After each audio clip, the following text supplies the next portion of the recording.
this robot Zoom voice. So I'm Andy. I am the Freedom Road Socialist Organization national organizer, and I'm currently in our national office. This is, I want to welcome everybody to our Red Theory study sessions. This is a series of online studies that we're doing for general members. And it's based on a series of Fight Back news articles that were authored by Jay Sykes, who is on this call. There's a whole bunch of articles that cover a broad range of topics, kind of building up the building blocks of Marxism, Leninism in nice little chunks that have a lot of detail still, even though it is, kind of breaks it down. So I think it strikes a really good balance between being introductory, but also in depth. My co-host is Chris Lee. You want to introduce yourself? Yes, definitely. My name is Chris Lee Carpio. I'm located in Tampa, and I am on the standing committee of the Freedom Road Socialist Organization. And I'm also the leader of the student commission too. So if anyone ends up doing student work in our group, I'm sure we will talk again in closer quarters. But yeah, absolutely. Thank you, Andy. So without further ado, I think we can go into our presentation now. Sounds good. All right. So this week we asked folks to read, because we covered the first two articles in our last meeting. So this one was just the next one. And it was about Leninism. The title is Leninism, the Marxism of the Current Era. So this one is where we lay out, well, okay, we established what Marxism was and what Marx did and wrote to advance on the ideas at the time. So, how did that get elevated to Marxism, Leninism? Essentially, it's the application of Marxism to the current conditions at that time, and which, are still conditions or still contradictions in our world today, and therefore is still the strategy that we want to use and that other countries have used to have revolution, right? Socialist revolution. So the fundamental contradictions of capitalism have not changed. The fundamental contradiction of, all the ownership of the means of production being private, and yet it's produced in a socialized way by the working class that gets bigger and bigger, and they don't get to take home any of it. That, has still given, was still giving rise to, commodity production and exploitation of workers' surplus value, regular crises of overproduction, the gap between the rich and the poor getting larger and larger. So those things are still, still fundamentally happening going into the 20th century, but they were advancing to a higher stage, right? The situation was developing into what we call its final stage, imperialism or monopoly capitalism. Those terms mean the same thing. And it was important that Lenin actually analyzed the conditions for what they were, because there were a lot of dogmatic views at the time of what exactly imperialism was, right? So if you ever hear the name Kautsky, he had the view that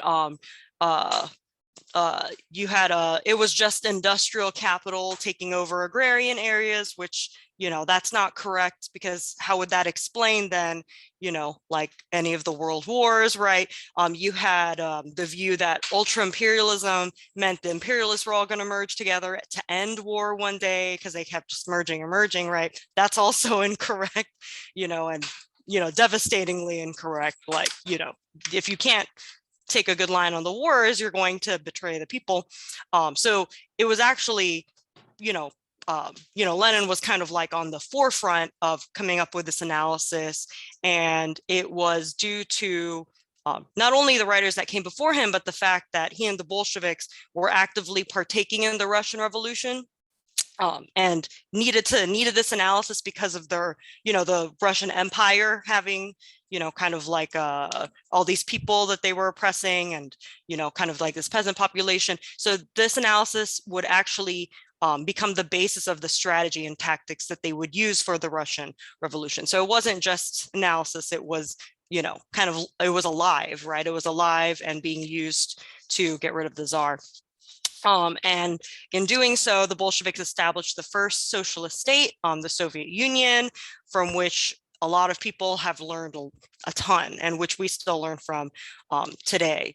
And, they're unfortunately no longer around, but it was with the Soviet Union that, under the leadership of Lenin and Stalin, the people began socialist construction and developed Leninism as the Marxism of the era of imperialism, so our final stage of capitalism in its dying days, and proletarian revolution. So that's what we refer to when we say Marxism-Leninism, is Marxism in this last stage of capitalism. Now, what exactly was this analysis of imperialism that Lenin had? Well, he looked at the internal contradictions, and he saw that imperialism was capitalism that had 5 basic characteristics, because it had reached, it's this certain point. It was meeting these 5 conditions. So the production and capital was getting concentrated into the hands of fewer and fewer capitalists, right? They play to win, right? Like, you might have competition at first in the early days, but they will do anything to take each other out. They will make deals with each other. They will use espionage, the market will, they will operate in the market until they destroy each other and they buy out their like smaller competitors. So you do end up getting a few monopoly capitalists who will dominate an industry, and something as simple as like Pepsi Cola and like what other few soda companies will show you how prominent like that is, or the prominence of companies like General Electric. So eventually that innovative competition stage will end, and you'll have a few monopoly capitalists. You can still have competitors coming up in a little bit, but there's going to be dominating companies. You have the creation of finance capital, because you will have bank capital that merges with industrial capital. The emergence of banks changes up the game, because with the ability to kind of give out loans and control interest rates, they can actually help certain capitalists, kind of beat the others, but then they themselves are actually becoming more powerful because they're making money off of it, So that was a new thing that was arising, and a financial oligarchy was arising, and they would actually become more powerful than the manufacturing capitalists or the agrarian capitalists, right? So, that was also new. You had the export of capital becoming dominant over just the export of commodities, right? Like, instead of just like selling like the textiles and the clothes directly to the Indian people, now you had a stage where you could actually buy and control like all the forces in the Indian economy, right? If, in the case of the British, right? So the scale of kind of this, the economic domination was like drastically increasing, is more profitable. You had the formation of international monopoly capitalist associations, which would share the world among themselves, right? So you'll have like different agreements between different imperialist powers for a time, right? So, if people know about NAFTA, North American Free Trade Agreement, which had Canada and Mexico, and the US in it, the US was attempting to build the TPP with a bunch of countries across Asia, Trans-Pacific Partnership, they use these to try to, like win, right? And then the territorial division of the world among the biggest capitalist powers is complete, right? So, it's done, and now the imperialist powers are going to battle to, get as much as they can.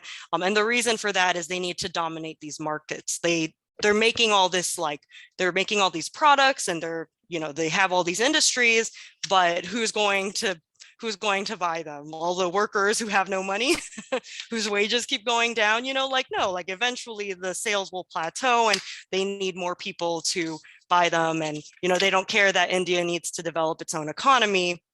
They need new markets, they'll do anything to get it. So he analyzed that it was changing in these ways, and that imperialism was actually capitalism in decay, right? They're only desperately going to these oppressed nations. Well, they do get the massive super profits from it, but it's to hold off the inevitable demise of the imperialist economy, right? Like, they know that they can't actually sustain this. They can't keep getting wealthy and making money off the way they've invested.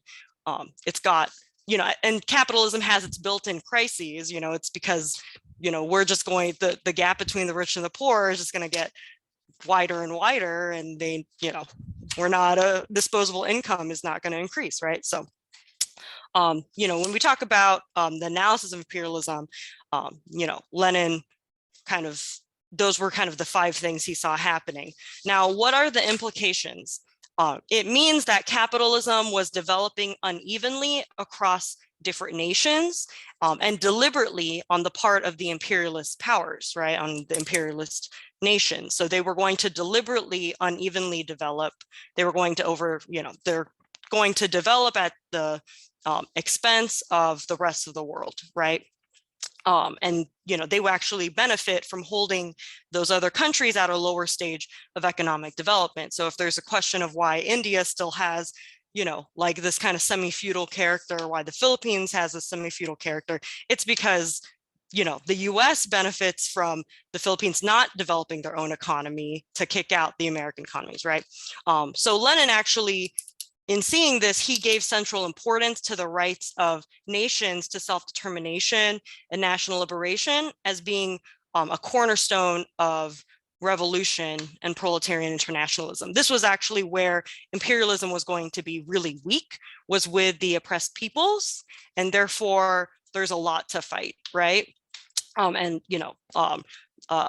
This was actually like a demand of the people that maybe, even if it wasn't socialist in character, it would still be, it could still lead to a revolution, just the fight for democratic rights, right? And it would actually be Stalin who would go on to expand on these ideas in Marxism and the National Question, which are highly, highly, highly recommended to everyone here.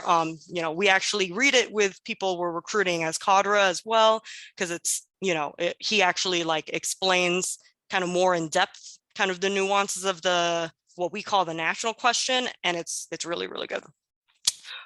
So, Lenin was coming up with this analysis and then seeing like, therefore the, imperialism means that the fight for national liberation is going to be key, to proletarian internationalism. Like, Marxists absolutely need to be, part of this fight.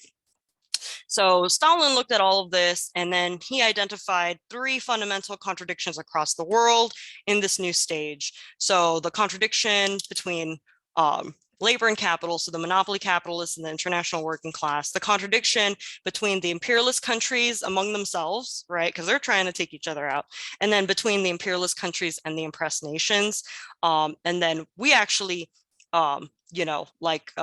learning from the Albanians, we adopted the view that there's also a 4th contradiction in the world created by the socialist revolutions now between the socialist countries and the capitalist countries, right? So there's actually, that, and, these 4 contradictions still exist in the world today, and we think they drive all changes in society. Now, this theory of uneven development and the importance of national liberation would play a very vital role in the Russian Revolution. There were a lot of arguments at the time that you had to have highly developed capitalism before you could have socialism, and that's like Trotsky was one of the big writers about that.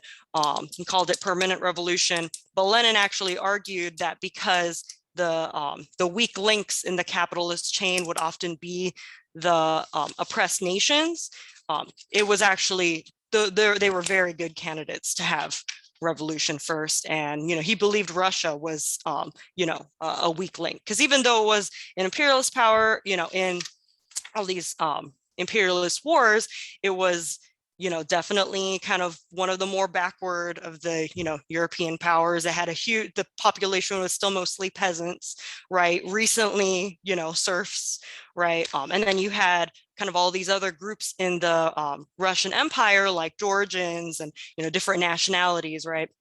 And history proved Lenin correct. Russia actually was capable of having a revolution, and it was built on this analysis of, the importance of national liberation.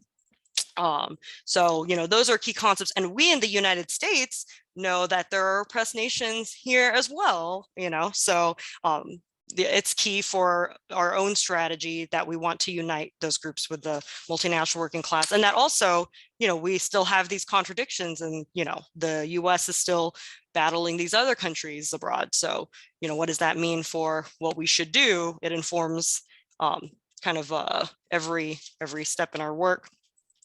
Last thing I'll say too is all of this also uncovered the idea that revolution in semi-feudal countries like Russia should develop in stages, or could develop in stages, right? Where there might be a fight first for bourgeois democratic rights, right? So something like the right to vote, or the right for even just a smaller group to own property or whatever, for the capitalists to own property. But that, you could actually, with the leadership of the working class, fight also for a proletarian socialist revolution, that the working class could lead both stages. And we actually want to build that. And we think that, countries like China built that, right? The Russians succeeded. The first stage involved a broad people's democracy in order to overthrow the Tsar and feudalism. It had the working class in alliance with the peasantry, although Stalin wrote that at this point, it was still mostly the proletariat relying on the peasantry as the reserve force in order to isolate the elements of the bourgeoisie who wanted to compromise with the Tsar, and that this unity was necessary in order to win. And then the second stage was, at this point, Russia was in World War I.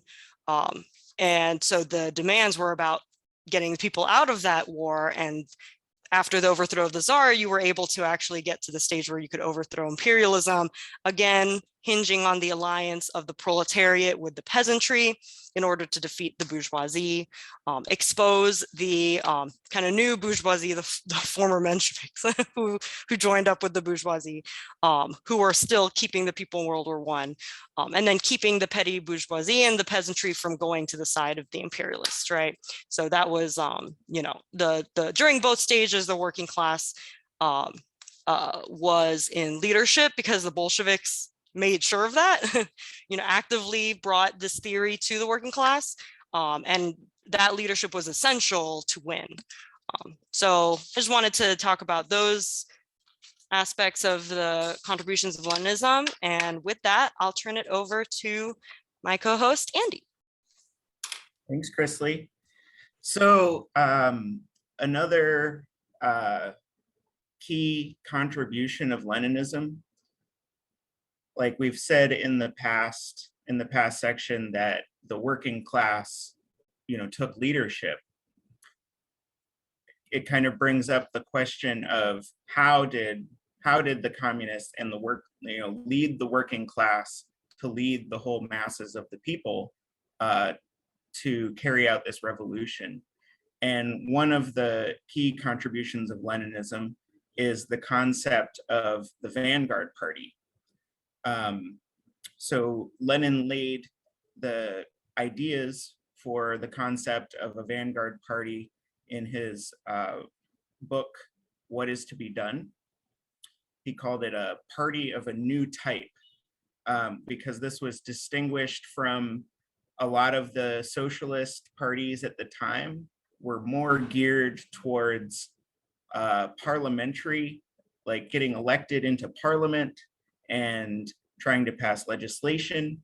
And Lenin proposed that instead of putting all your energy into that you needed a communist party composed of professional revolutionaries that were the vanguard, or the leading group of the working class, and that this party, this new type of party, would be organized along principles of democratic centralism. So democracy and debate around what to do, but then a very strict discipline that allows the whole organization to act in unison. And that these cadre, the members of this party, would also be working shoulder to shoulder in the mass movements of working and oppressed people. So the Bolsheviks built this party, and they fused the theoretical contributions of Marxism with the on-the-ground actual movements of workers and peasants in the class struggle. And it was with this type of organization that they were able to carry out their revolution.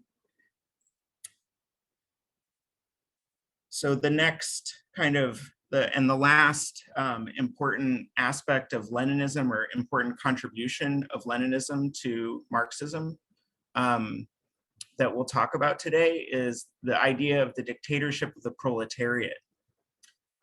So when the Bolsheviks, led the people of Russia to overthrow the provisional government and to begin, set up what they called a dictatorship of the proletariat.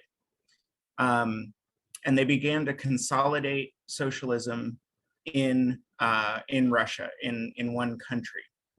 Well, not just Russia, but the what would eventually become the Soviet Union. And this essentially gave the international communist movement, which was, workers' movements scattered throughout the world, but without state power in any one country. It really changed the game and allowed the international communist movement to heighten the level of struggle against imperialism now that they had state power. One of the important things that Lenin realized was that socialism could not be achieved by reforming the bourgeois state. So you can't just elect socialist politicians into the bourgeois parliament or to higher offices and pass laws that will gradually transition it into socialism. You have to smash the bourgeois state and replace it by the revolutionary dictatorship of the proletariat. This kind of concept is captured eloquently by the African-American poet Audre Lorde, by saying the master's tools will never dismantle the master's house. Well, the bourgeois police are never going to turn against capital. You have to smash them, disband them, and build a state that serves the working class, and that is the dictatorship of the proletariat. So in order to theoretically prepare the way for this course of action, Lenin did a lot of polemic, which is kind of a theoretical public argument with opportunists and revisionists in Russia and around the world. And he fought for this concept of the dictatorship of the proletariat, which is, without, if you take away the kind of Marxist jargon, it's basically just putting the working class in state power. Some really good books that cover this topic include Stalin's Foundations of Leninism, the 1938 History of the Communist Party of the Soviet Union Bolsheviks short course. And both of these cover the process of the revolution in Russia and break it down into the stages that it used to advance. So I'm going to drop the titles of those readings in the chat here. So this understanding of revolutionary stages has been important for revolutions in countries all around the world, including Cuba, Vietnam, China. The Soviet Union gave the international working class a real base for the first time in world history, and was a beacon and an inspiration to people all over the world for more than 70 years. And Lenin's thoughts on the dictatorship of the proletariat went beyond what has been practically achieved even today. He projected the thoughts that with the consolidation of socialism, eventually the dictatorship of the proletariat would wither away, or it would dissipate as the need for a state went away, as the material conditions that necessitated it no longer were the case. And this, some of these things that would take society towards no longer requiring a state would be revolution and socialism all around the world. So the elimination of external imperialist threats, the development of the forces of production in socialist society, so making society more materially productive, and eliminating capitalist relations of production. And with these developments, society could transition to a classless and therefore stateless society, which is called communism. This would be the material foundations for Marx's maxim for how communism will function, which is from each according to their ability, to each according to their need.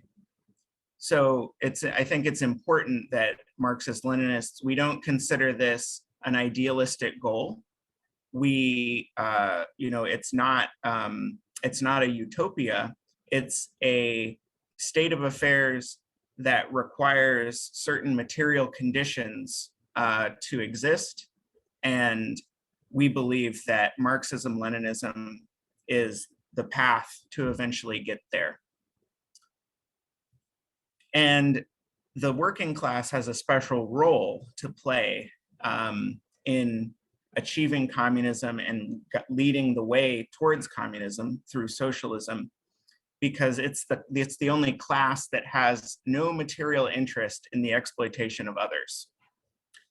So that's why we think that the working class has a special revolutionary potential to lead society to communism. So that concludes our presentations, the presentation section of the study session tonight. And we're going to open it up for questions. We want to prioritize questions from people, from oppressed people, first of all, and also from people that feel that they may not be as comfortable with these readings. If you feel like you're already an expert on this topic, we do want to hear from you, but we want to make sure that people who aren't as confident with these topics have an opportunity to ask their questions, because that's really who we want to, if somebody has doesn't understand some part of this or wants to know more about a certain section, we really want to encourage you to ask the questions, because that's really what these studies are for, is to help people learn and grow their understanding of Marxism so that we can use it as a guide to action. Because for us, all of this, it's not just about mastering a particular area of knowledge, or being good at being able to debate these things. We want to put this into practice, and we want you guys to put this into practice through mass work, just like Marx and just like Lenin and the Bolsheviks did. So with that, we'll open it up for questions. You can drop your question in the chat, or you can use the raise hand function, and then I'll be able to unmute you, and you can ask the question.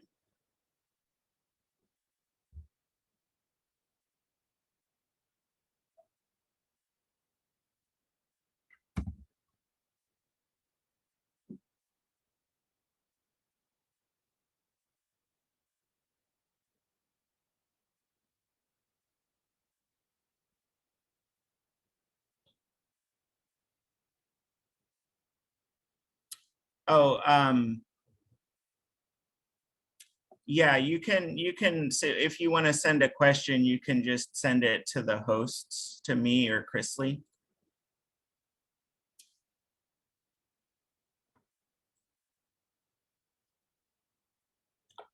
All right, Brian, I'm gonna unmute you.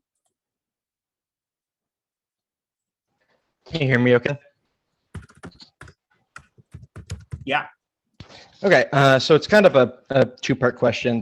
The first one is a little bit more out of curiosity, which is like in practical, like material terms, like what was the alliance between the proletariat and the peasants? Like exactly was that forged? And then the other question was, I mean, given that we're not in a semi-feudal society nor a like advanced industrial society so much anymore in America, where it's more of like a service industry, like, do you guys have any opinions on like how like Lenin's analysis of Russia would change like the revolutionary conditions here?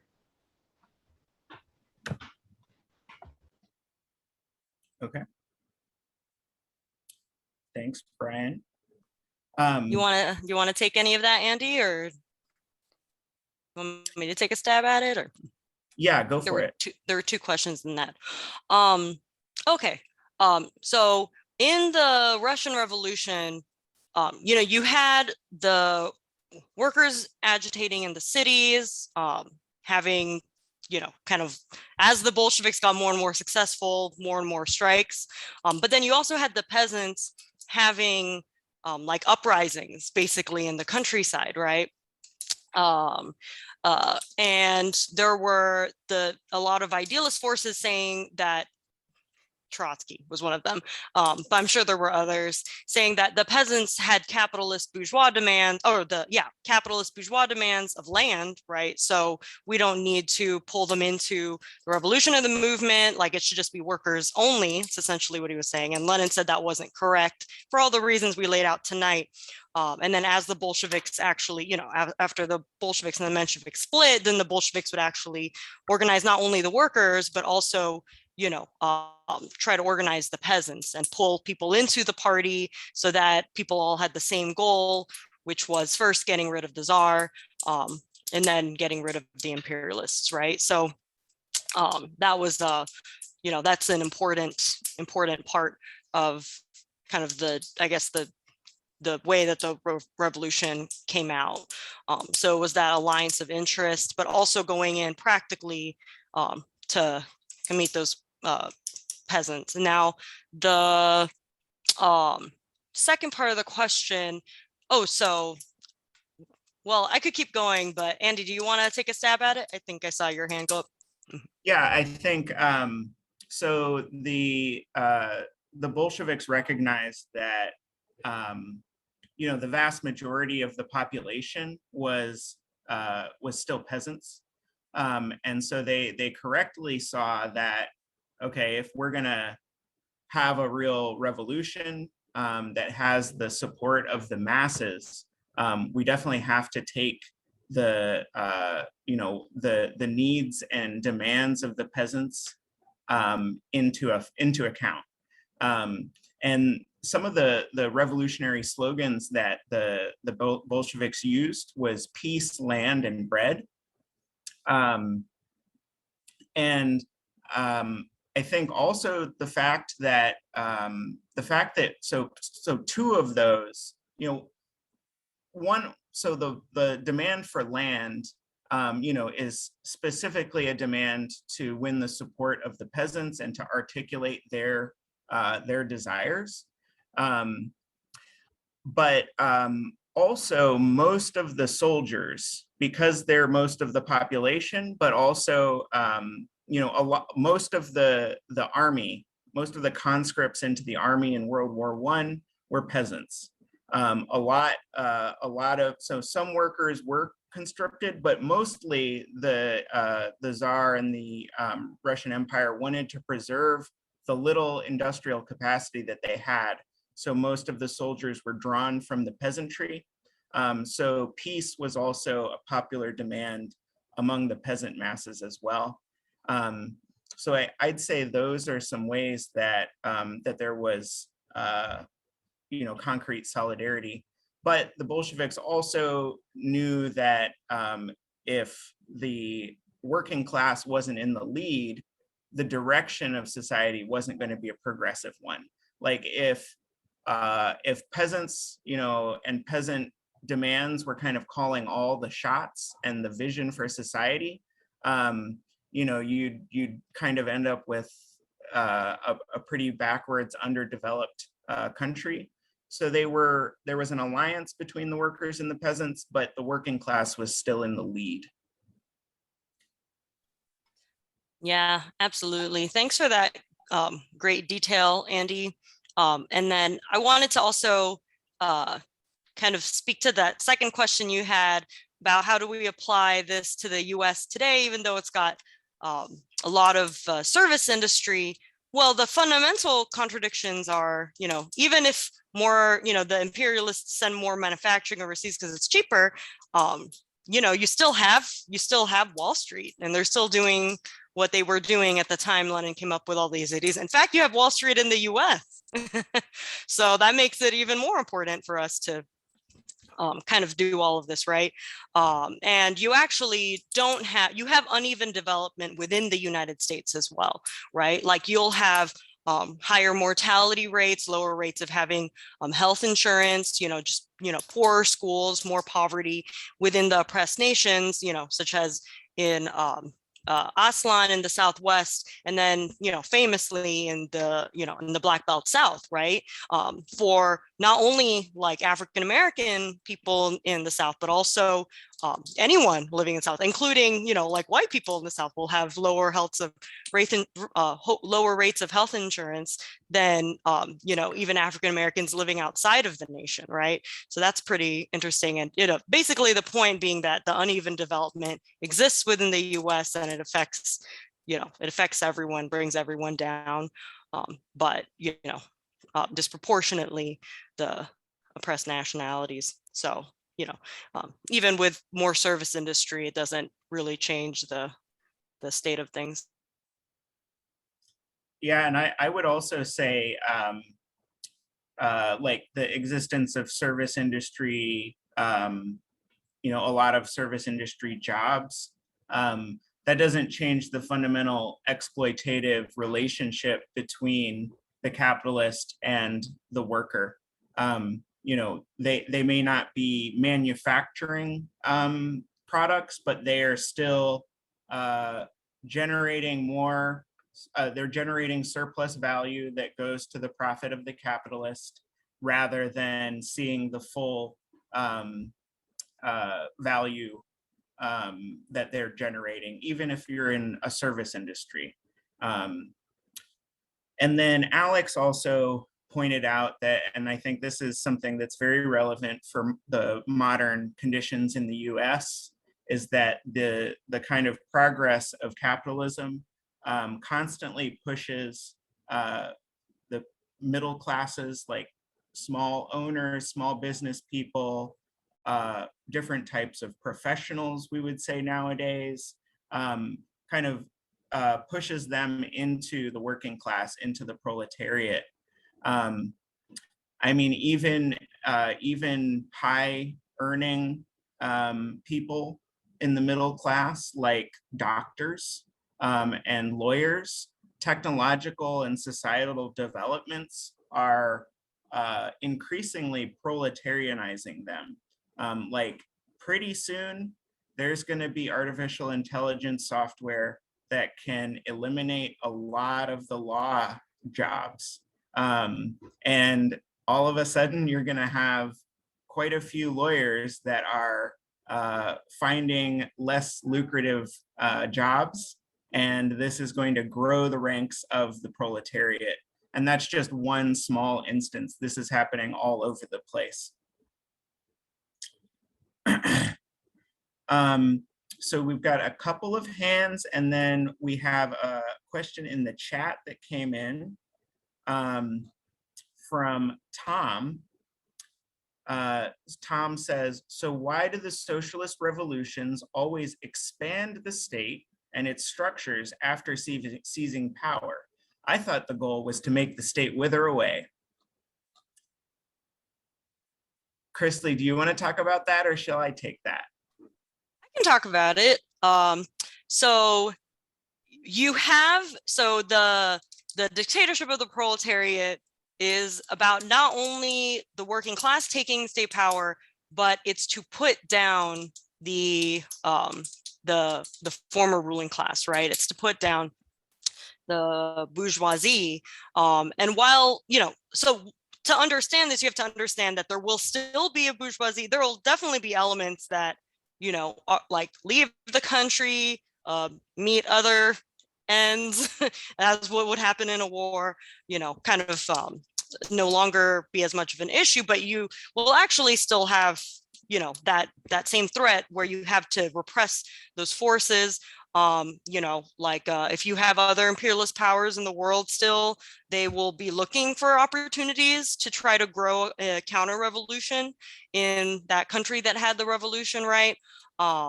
And you'd also, in the case of, we kind of mentioned, and then in the case of countries that need to also develop their means of production because they were underdeveloped, because they were semi-feudal, like China, or, yeah, that's kind of the famous example. You would also still need a way to make sure that it's the, as the capitalist class grows, you also need ways to, keep consolidating the power of the working class. So basically, they're expanding the state structures in order to, keep the working class in power, even as the imperialist threat grows and as the, conditions for counter, as the forces of counter-revolution begin to organize. There's always a war when a country has a revolution. 14 countries invaded the Soviet Union after they had their revolution, and you don't learn that in school. You don't, just like, oh yeah, it's just the white army versus the red. No, how about like literally a dozen countries, invaded Russia, so, to deal with that and the forces that linger, you need some kind of state apparatus.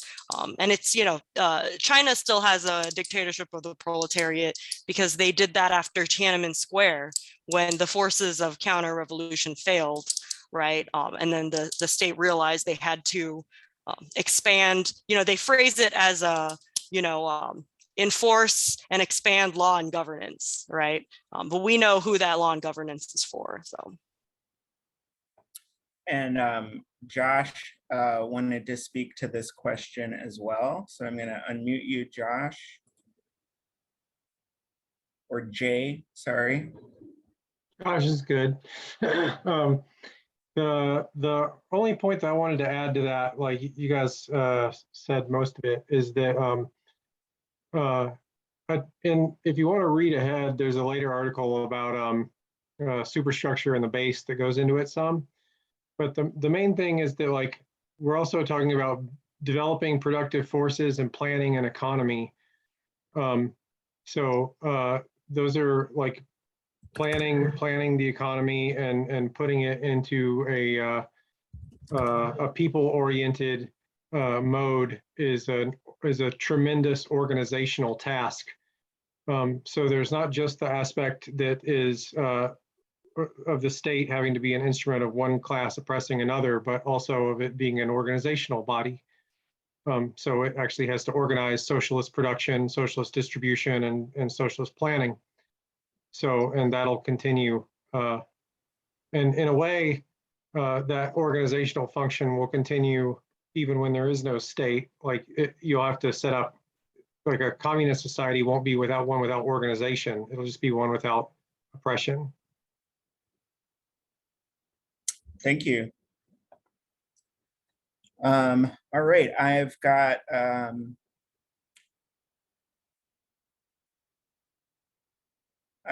a question from David. I'm going to unmute you, David. Okay. Hello. So During the presentation, a question occurred to me during your portion, Andy, and it's something that I thought about before, but it had to do with the police in the United States. And I was wondering, by the way, can you hear me? Yeah. Okay. It's, I guess, theoretically, what might, the lead up to the revolution look like with regards to police and the army, and then historically, if there are good examples of, what has happened in revolutionary situations that you could recommend. And I also haven't read the works you recommended earlier. I've seen them before. I'm getting them, but I'll just leave it there. I can definitely tell you what happened in Russia, because I know about that pretty well. So in Russia, large sections, like entire divisions of the armed forces, joined forces with the revolution. So the army came over to the side of the people, I think in particular because they were some of the ones that were suffering the most from the war, and because they had broad conscription. So the armed forces in Russia at the time that were fighting in World War I were not, a self-selected group that wanted to be in the military. It was a whole bunch of people from, all across the country that were forced to be in the military. And I think this gave them a lot of revolutionary potential. Also, the fact that the militaries in general are trained and oriented to fight an external enemy, whereas the police are trained and oriented to police the people internally. So in Russia, in the revolution, the military joined forces with the revolution, but the police fought to the end, and that's who they were fighting against. When they took the Winter Palace, and then of course, they had a prolonged civil war of some of the people that were the most committed to the monarchy and to restoring capitalism.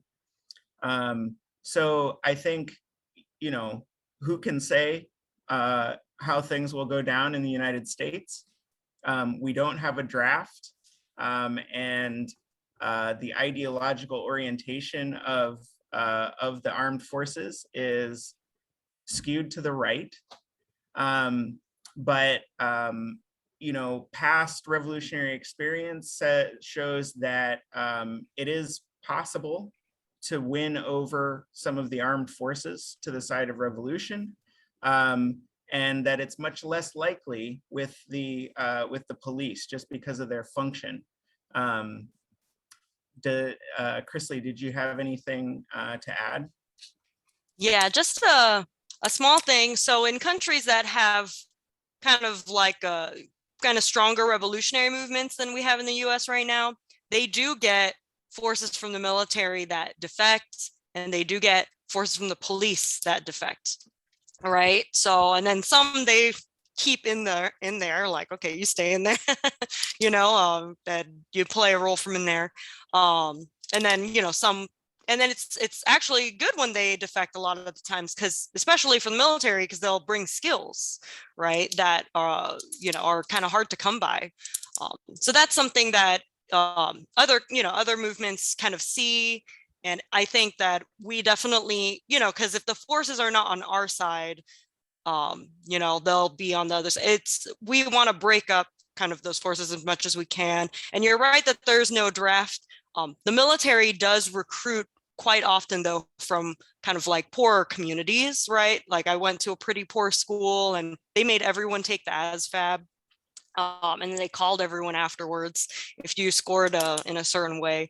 So, that might, that might be important one day. But yeah, you're right. We'll see. We have to, someone has to build it in the US. That's how we'll learn, how much we can do. Yeah. All right. Eric, I'm going to unmute you. Hey, thanks, comrade. One of the, I had kind of a question and a bit of clarification. No revolutionary organization or no revolutionary people or revolutionary class chooses the context in which they, or rather the conditions in which they make revolution. So there's been a number of developments in the past 50 years that are worth looking at. I remember just last week I was watching an interview with a former official of the German Democratic Republic, the Socialist East Germany, who was taken on as a consultant by the FSLN, the Sandinistas, after they won power in 1979, and they were sort of wondering how they could organize their state, seeing as how the FSLN was a coalition of many different organizations, some coming from a communist background, some were, reformist socialists, others came from a Catholic background, etc. And they were trying to draw from the experience of Socialist East Germany, because the ruling party in East Germany was the Socialist Unity Party, which was a merger of the Communist Party and the Social Democratic Party, right? So they were like, how do we make this work? How do we construct our state? So things don't always follow exactly the model of the October Revolution or the Chinese Revolution. And to get to this sort of the meat of my question, anytime there is a movement towards socialism in a country, it forces us to a certain extent to reevaluate theory and sort of try to understand in a Marxist-Leninist context what the contributions of each movement towards socialism is, right? And since Comrade Tom B is present, this is sort of maybe directed to him because he has direct experience with the Venezuelan revolution. So one of the central tenets of Marxism, Leninism, especially Leninism, is the fact that there's no electoral path to socialism. So, but the situation was different in Venezuela in that Hugo Chavez was elected, and I forgot if it was 98 or 99, and then as the Bolivarian revolutionary process developed, it seemed to open space for the development of a socialist alternative.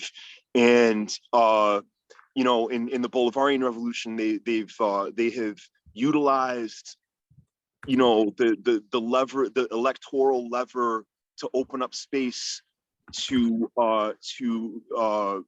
the masses of working people to try to build socialist institutions on the ground through the support of people that were elected to positions of power in the bourgeois state. So does this development of the Bolivarian revolution along an electoral route, does this force us to reconsider central tenets of Leninism? And I'm real curious as to what Comrade Tom has to say about this, because he has extensive experience over there and has taken multiple trips to Venezuela. Thanks for your time. Hey, Tom, I asked you to unmute. So without putting a lecture together on the topic, I'll try to keep it short. So that's why I asked the previous question I asked too, because that's what's on my mind. The reason I keep going to Venezuela is not some soft spot for Venezuela, though I do like the place a lot. It's because I find it fascinating and interesting because it challenges how do Marxist-Leninists view making revolution and the science that we're attempting to apply. But for me, I think it keeps reinforcing the concepts that we use in terms of Marxism-Leninism. In terms of the electoral road to socialism, I try to read about and study. I'm not an expert on either of these, but I look at what happened in Czechoslovakia, which was like a bourgeois democratic republic before World War II. I think the only Eastern European society like that, actually. And afterwards, they elected, two parties, the Communist Party and I don't know if that's their exact names, but the Communist Party and the Socialist Party, the Social Democrats, to power. And then they formed a unity government and then unified into one party.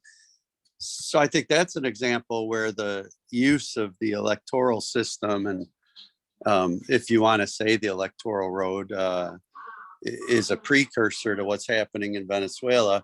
And then, with Chile and the defeat of and murder of Allende, and then, the complete, scattering of the revolution in the short term in the 70s, that's the other one. And it's a much more negative lesson. In Czechoslovakia, the US and Britain did try to overthrow the democratically elected government using very right-wing and some fascist forces, but the people took to the streets, the partisans came out with their weapons that they still held on to, and sort of militias defended the revolution. And again, I think there's similarities in Venezuela that Chavez certainly won an election, and then many of the left parties, which are important and organized, especially for being organized, they had to, Chavez had two experiences trying to unite the left to back up revolution. One was when he made an uprising and the left didn't really turn out with a few good exceptions. And so he went to prison. And then the next time with the elections, most of the left said, "Oh, you'll never win. You can't do it." And then when he did, he still reached out to them to move things forward. So there is that strong electoral component to what they're doing. But there's certainly been a lot of violence against the revolution. There's been armed defense of the revolution. When I visited the National Electric Corporation on 2 occasions. It's run by workers. There are no management walking around with clipboards. It's all run, the whole grid, the whole system's run by workers and unions. And they told us during the last attempted coup attempt, which I was actually there during that, the right wing came out and tried to attack them at the headquarters of the electric company. But the workers' militia went to their lockers and took out their weapons and chased away, these people with long rifles shooting at them from highway overpasses. So I think sometimes people want to claim that Marxist-Leninists only look at socialism in terms of nationalized industry. We certainly think that's very important. But we want workers' power and workers' organization. And that's true both militarily and in the economy. We want many types of things. And again, Venezuela is interesting because they don't claim they have socialism. I heard Maduro give a speech in March when I was there. He said, "We don't have socialism. We're trying to move towards it, and we have to build structures to do it and build our party and its base to achieve it." So, yeah, I hope that leaves people with more questions. Thank you, Tom. And I think we'll... We've got one more hand that came up in the middle of that explanation. Paul, I'm going to unmute you here.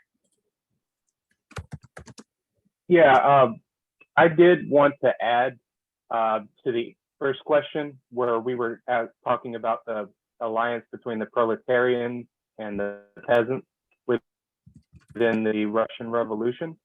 Because I've seen before, some people have talked about land distribution as sort of a alternative to national liberation, especially for indigenous people or others oppressed people within the United States. The reason why that you've seen land distribution amongst these communist countries is it's an agricultural policy that works for the peasants specifically. And what happens in these societies is as these, agricultural usually landlords start buying up more and more land, and as peasants go poor because of bad weather conditions, famines, or what have you, usually the actual workers get kicked off the land that they need in order to grow the product. So that's why you see land distribution, even in modern Marxist-Leninist countries, which we've also seen all the way back into slave societies. Like, this is the thing that started the Roman Civil War.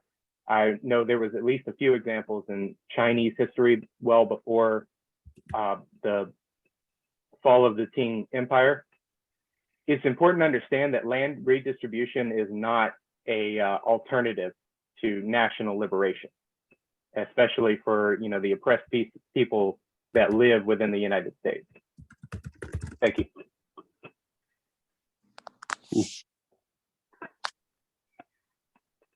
All right.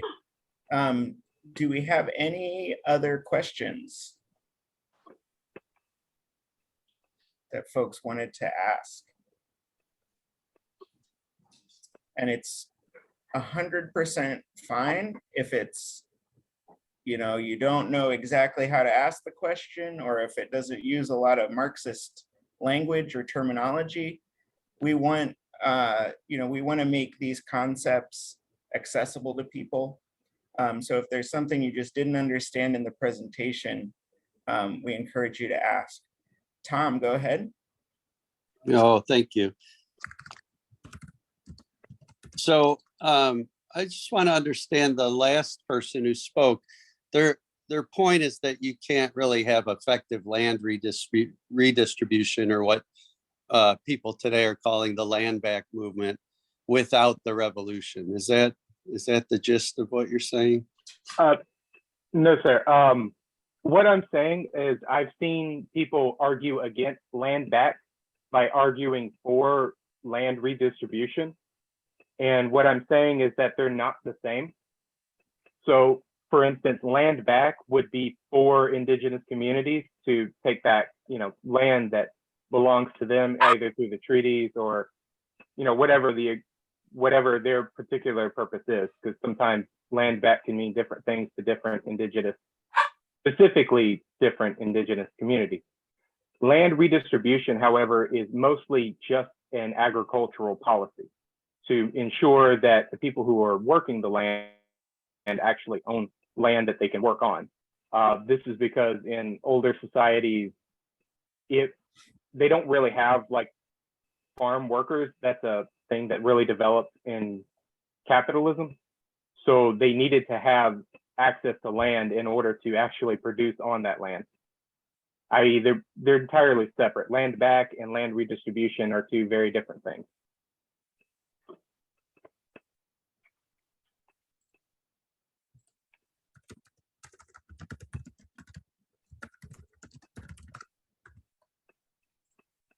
All right, and Lauren asked if there's any videos or movies available I can watch to give you a basic knowledge of Marxist-Leninism. So our friend Vince, who is a comrade over in Chicago, makes audiobooks on his YouTube channel of these articles. So you can find like audio versions of these articles starting from the beginning, the what is Marxism, Leninism, all the way up through all the articles that we've discussed so far, and the articles that we haven't gotten to yet. And you can find that here. I'm going to drop the link in the chat, but the channel is called Tanky Talk. But that's the link. But if you search Tanky Talk on YouTube, you can find audiobook, basically, like, him reading these articles. Because I also I learn very well from listening to things as well. But yeah, I would definitely check out that YouTube channel. Yeah, I also wanted to mention that our group also has a YouTube channel that we've, I think, recently started making some like theoretical videos. We also did a lot of webinars in 2020 because of the pandemic. So, and we recorded a bunch of them. So I think that channel, and people can correct me if I'm wrong, but I think that channel definitely has at least some of the recordings, if not all. So yeah, that's a resource as well. Thanks, Chrisley. All right, so I think we're gonna wrap up this session. Thanks everyone for participating and being on. So next time, the next article that we're gonna cover in 2 weeks, let me find,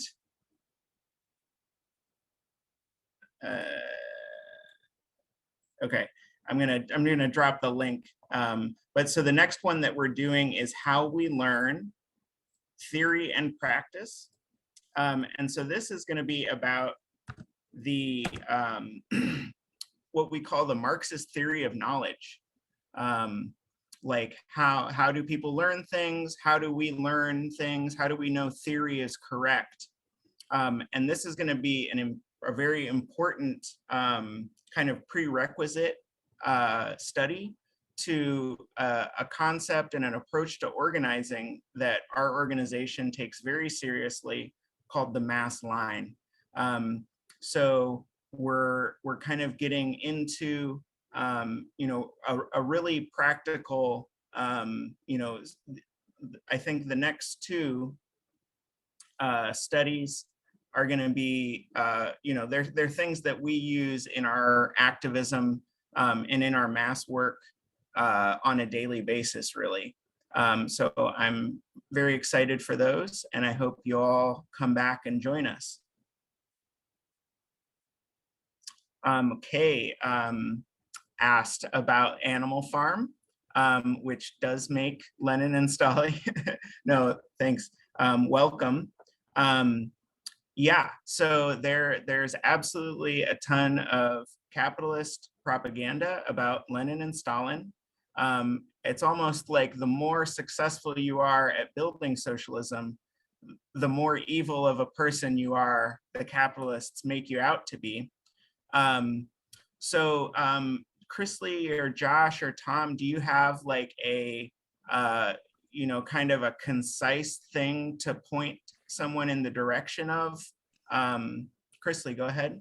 Yeah, a good starter work. It's not the best stuff you'll read, because the best stuff you'll read is, and should read, is what Lenin and Stalin wrote themselves, especially history of the CPSU, because he actually gives a history of a very in-depth history. And, you know, the party wrote it too, but, you know, Stalin is credited as the main writer of the revolution. But a good starter work is Black Shirts and Reds by Michael Parente, because he writes it specifically to, you know, say, well, first of all, fascism and communism are not the same, and tries to prove that, and then says, okay, so if they're not the same, what exactly are they? You know, we could definitely dispute some of the things he says about the Soviet, you know, like, I think he says that, you know, he's right that there's not as many people like in the gulags as, you know, are claimed. And, you know, the Soviet Union wasn't just like locking everyone in prison. They're definitely, you know, there was like, they were on the search for espionage from Nazi Germany, which, you know, they found a bunch of spies that way. So, you know, he's not the authority on the Soviet Union, but it's a really good book. So Black Shirts and Reds. And then I would say definitely reading the things written by Lenin and Stalin themselves will give you like a whole new view of who they were, because they were organizers too, you know, they weren't just like theorists. So.